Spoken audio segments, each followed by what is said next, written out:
자, 오늘은 현상학 중에서 하이데거입니다. 말씀을 하실 때 뭐 배경 이런 거는 굳이 여기서 나누지 않아도 다 인터넷이나 다른 책 찾으면 알 수 있으니까요. 하이데거가 그 현상학, 이제 저희가 하이데거도 굉장히 할 말이 많지만 다 현상학적으로 에포케 치고, 자, 현상학의 기준에서 하이데거가 어떤 얘기를 했는지 자, 한 분씩 말씀을 해주시는데요. 전경호 목사님부터 말씀해 주시면 감사하겠습니다. 자, 공유화면 띄워드리겠습니다. 자, 보이시나요? 화이트보드 보이십니까? 네, 안 보이시면 말씀해 주세요. 아무 말씀 없으시면 보이시는 걸로 알겠습니다. 자, 오늘은요, 사실은 하이데거만 하더라도 한 학기 분량의 내용인데요. 지금 이 짧은 시간에 모든 걸 다 하면 우리 목사님들께서 체하시고 오히려 더 머리가 복잡해지실 것 같아서 우리 선생님께서는 현상학의 기준에 맞춰서 하라고 알려주셨어요. 그래서 오늘 하는 게 하이데거 전체 철학은 아닙니다. 하지만 우리가 좀 이렇게 꿰기 위해서 하나의 기준을 좀 정하려고 해요. 그래서 오늘 하이데거 정리를 할 때는요, 현상학이라는 기준에 맞추어서 정리를 하겠습니다. 그래서 그 나머지 질문들은 그냥 나중에 혹시 기회가 되면 따로 하이데거만 집중적으로 공부할 때 자세히 하도록 하겠습니다. 자, 현상학은 후설이 먼저 시작했죠. 자, 현상학이라는 거는요, 생을 있는 그대로 보자라는 거죠. 있는 그대로 보자. 그래서 그 있는 그대로 보는 걸 방해하는 게 두 가지였습니다. 이원론. 플라톤의 이데아가 대표적인데 이 세계 배후에 어디 멀리 어떠한 이데아와 같은 세계가 떨어져 있어서 이 세계하고 거리가 단절됐고 이 세계에다 자꾸 영향을 준다. 뭐 이런 사고가 생을 있는 그대로 보는 걸 방해하는 요소였고요. 두 번째는 생을 전체로 하나 빠졌네요. 전체성으로 있는 그대로 보아야 하는데 아톰, 원자죠. 쪼개는 거예요. 생을 이성으로 쪼개고 그러니까 생 전체 중에서 이성 부분만 가지고 생을 보려고 하고 육체를 가지고 생을 보려고 하고 그렇게 아톰으로 쪼개서 보는 그런 이게 근대 철학이 대표적으로 요 방법이었죠. 그래서 이 이원론과 아톰으로 생을 보는 것은 있는 그대로 전체성으로 생을 보는 게 아니다. 그래서 전체성으로 있는 그대로 생을 보기 위해서 후설이 현상학적 방법을 했죠. 그래서 첫 번째 기술적 현상학. 기술을 하는 거예요. 자, 생을 일단 있는 그대로 객관적으로 기술을 합니다. 어떻게요? 그냥 이제 객관적으로 있는 그대로 다 기술을 하는 거죠. 어떤 그 이원론 빼고 아톰 빼고 자, 그 다음에 형상적 환원을 합니다.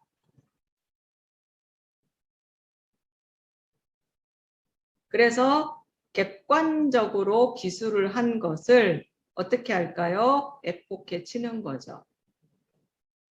그러면 이 생을 생되게 하는 어떤 근원적인 게 있겠죠? 그것이 무엇이었습니까? 순수의식입니다. 자, 지난 시간에 했던 거 기억나시죠? 자, 일단 요 틀을 가지고 하이데거를 해야 되기 때문에 이 틀은 제가 몇 시간 짧게 하겠습니다. 그 다음에 세 번째, 이 순수의식을 한 번 더 어떻게 할까요? 환원을 합니다. 이거를 선험적 환원이라고 얘기했었죠.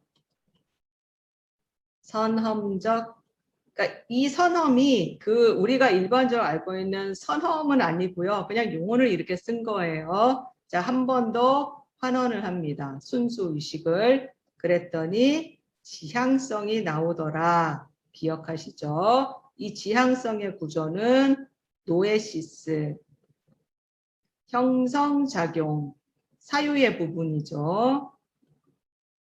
그 다음에 노에마, 형성체로 이제 그런 구조로 되어 있어요. 자, 그 다음에 여기서 조금 더 심화시킨 게 그러면 형성작용, 사유의 과정이 어떻게 이루어져서 형성체, 인식, 지식이 되느냐. 요거를 조금 더 심화시켜서 봅니다. 이 책에서. 그래서 첫 번째 이제 직관.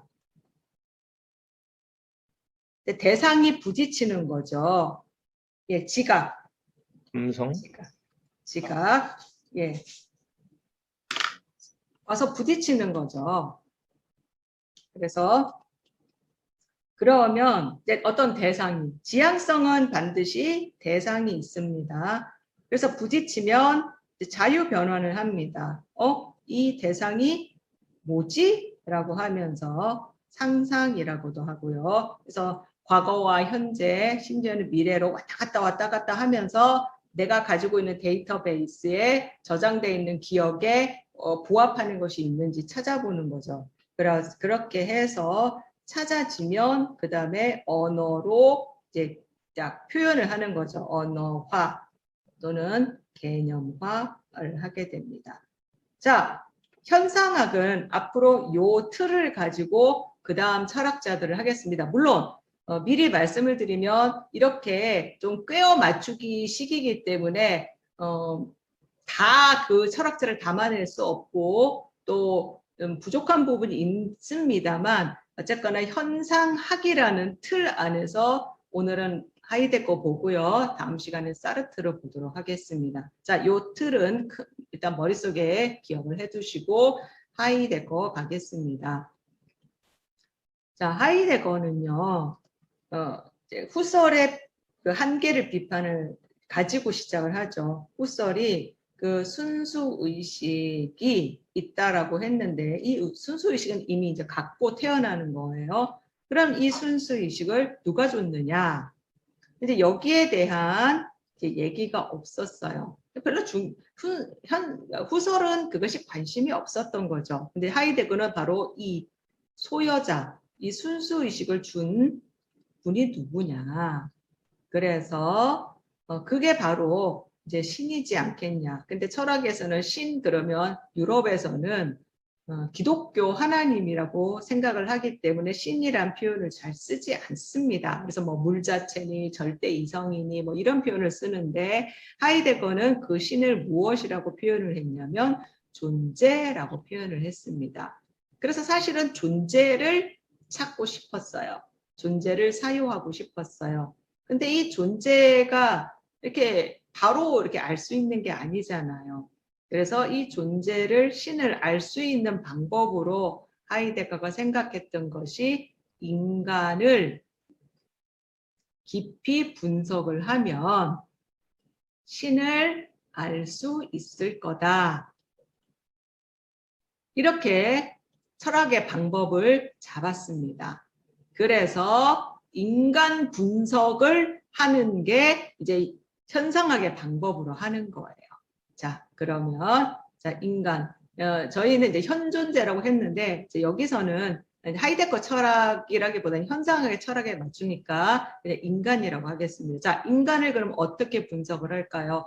먼저 이제 기술을 하겠죠. 자, 있는 그대로 인간을 기술을 했더니 희노애락이 이제 인간이 갖고 있는 객관적인 모습이더라는 거예요. 그리고 자, 그럼 희노애락을 가진 인간, 예, 실존이라고 해도 됩니다. 왜냐하면 이제 하이데거도 키에르케고르의 영향을 받았거든요. 자, 그렇게 해서 그 인간을 실존을 에포케를 형상적 환원으로 에포케를 쳤더니 무엇이 남을까요? 순수 의식에 해당되는 게 기억하실 겁니다. 조르게. 자, 요것이 학자들마다 번역이 조금씩 다른데 예전 그 저희가 기초 철학 책에서는 관심 이렇게 표현을 했습니다. 근데 요게 용어가 조금씩 달라요. 그렇기 때문에 그냥 독일어 조르게로 해주시는 게 더 좋겠습니다. 자, 조르게입니다. 자, 그러면 세 번째. 자, 지향성. 대상에 대한 지향성이 있겠죠. 자, 그러면 이 조르게가 그러면 어느 방향으로 조르게를 하는지 관심을 갖는지 했더니 인간에게 지향성이 있더라는 거예요. 그래서 그것을 fear 조르게. 자, 배려라고 번역을 하기도 합니다. 또 자연을 향해서 관심, 지향성이 가더라는 거죠. 그래서 그거는 배조르, 이것도 겐이에요. 배조르겐. 그래서 염려라고 번역을 하기도 합니다. 그러니까 관심의 지향성이 인간 분석을 했더니 피얼조르게 인간을 향해서 또 자연을 향해서 배조르겐으로 되더라는 겁니다. 그런데 사실은 이 지향성이 원래는 하이데거는 여기까지 얘기하는데 하나가 더 있어야 돼요. 어디에 대한 지향성이 원래 있어야 될까요? 신에 대한 지향성이 있어야 되겠죠. 그런데 이 신에 대한 지향성은 없더라는 거예요. 현재 인간을 분석을 해봤더니. 그래서 이제 이 신에 대한 지향성은 뭐 자인 조르게라고도 하기도 하고요. 앙스트 조르게라고 하기도 한답니다. 근데 이건 뭐 중요한 건 아니고요. 자, 이것은 없어요. 지금. 그래서 망각입니다. 자, 이런 상태로 분석을 지금 하고 있는 거예요. 그 실제 지향성은 여기까지만 이루어져 있다. 자, 지향성. 자, 그러면 그 자유변환. 그러면 이 대상을 가지고 그러면 자유변환을 그럼 어떤 식으로 하느냐. 요때 하이데거가요. 그 딜타이의 철학을 이제 좀 가지고 와서 자기의 철학을 이제 전개를 합니다. 딜타이의 철학은 그 생철학이었는데 과거, 생이 과거, 현재, 미래까지 서로 연관되어 있다라고 했던 게 딜타이 철학이 큰 틀이었거든요. 그래서 요거를 그대로 가지고 와서 이 지향성의 대상, 인간과 자연에 대해서 또 이 인간이 조르개를 가지고 어떤 식으로 되느냐, 그리고 인간이 지금 어떠한 상태냐라는 것을 보았더니, 자, 과거, 현재, 미래. 자, 일단 요트를 가지고 옵니다. 과거의 인간은 어떠한 상태냐면 P2예요.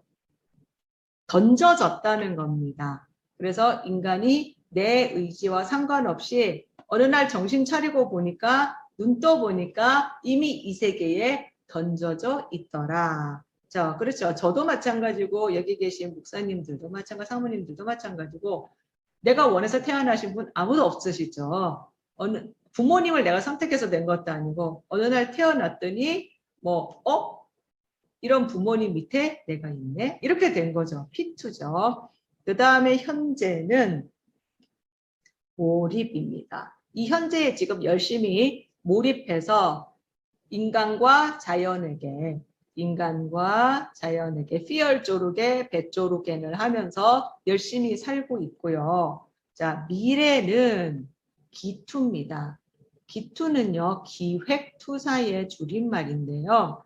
내가 어떤 미래를 이렇게 해야지라고 생각을 하고 그거를 미래에다가 이렇게 던지는 거예요. 그거를 염두를 해두고 내가 미래를 준비하면서 현재를 미래를 향해서 나아가고 살고 있다는 겁니다.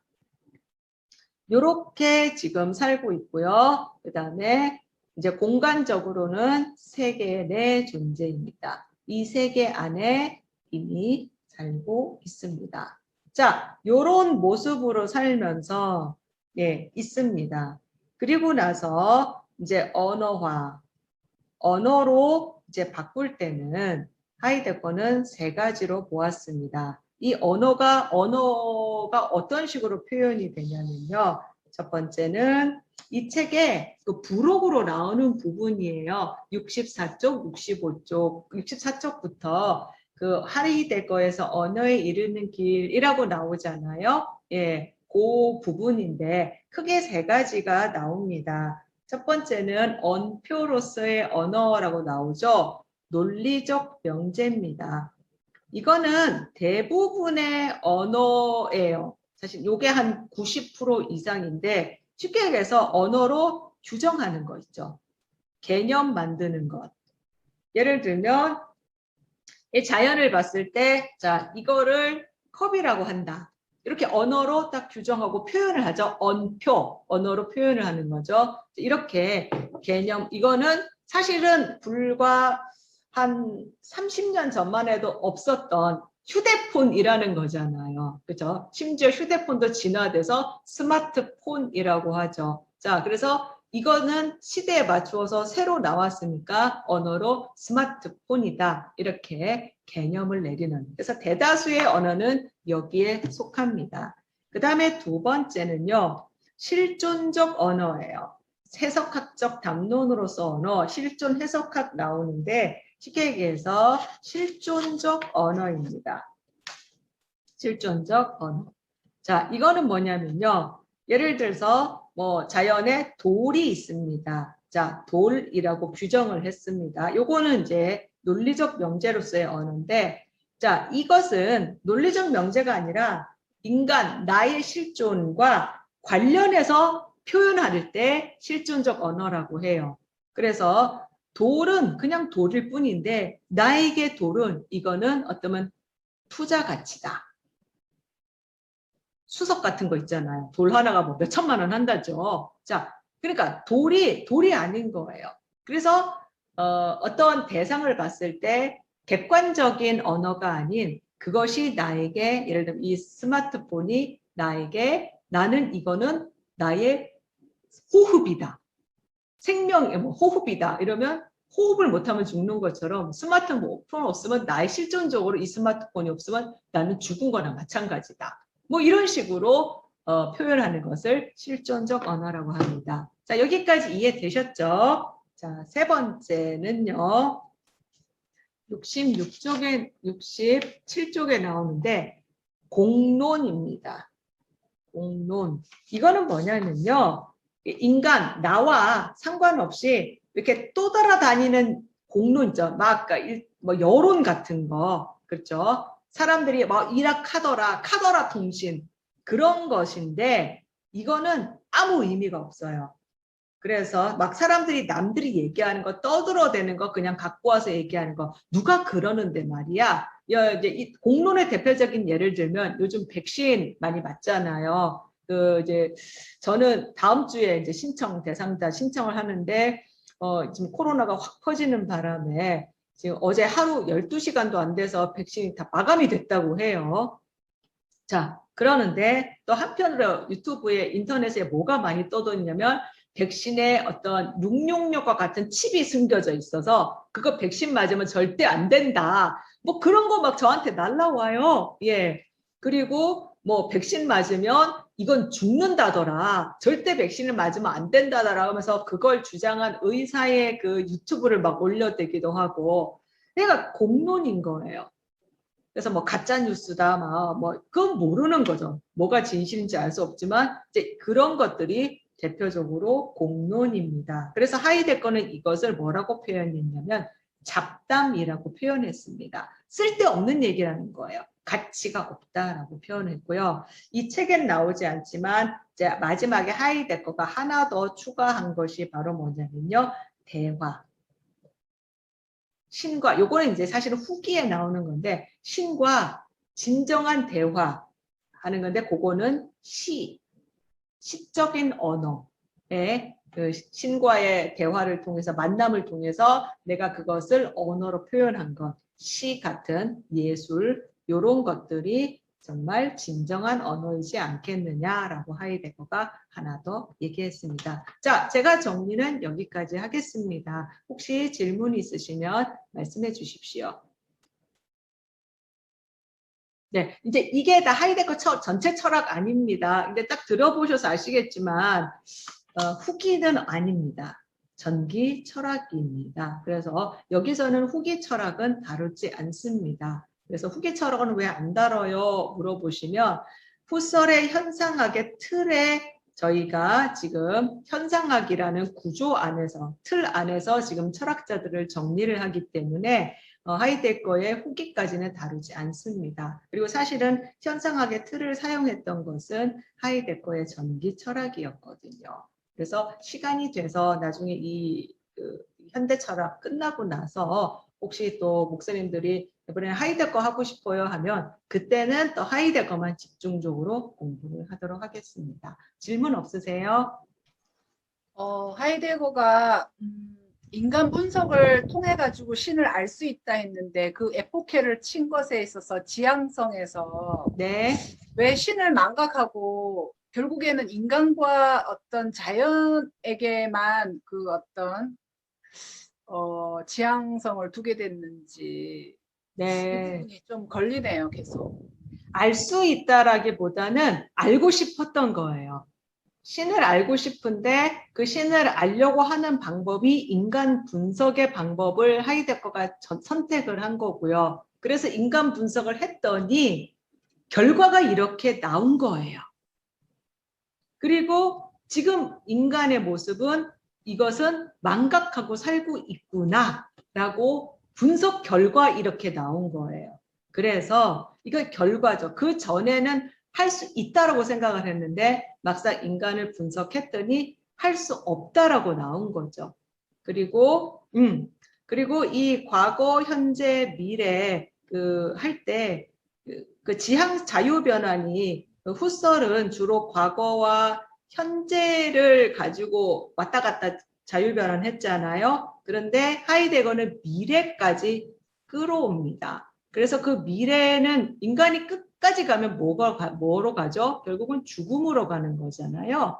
그래서 그 죽음을 미리 갖고 와서 그 이제 신을 생각을 하려고 노력을 한 거예요. 사실은 이렇게 망각인 상태이니 어떻게 하면 그러면 신을 생각할 수 있을까? 미래의 죽음을 가지고 오면 좀 생각할 수 있지 않을까라고 나름 이제 고민을 하면서 전기에서 찾았던 방법이었던 겁니다.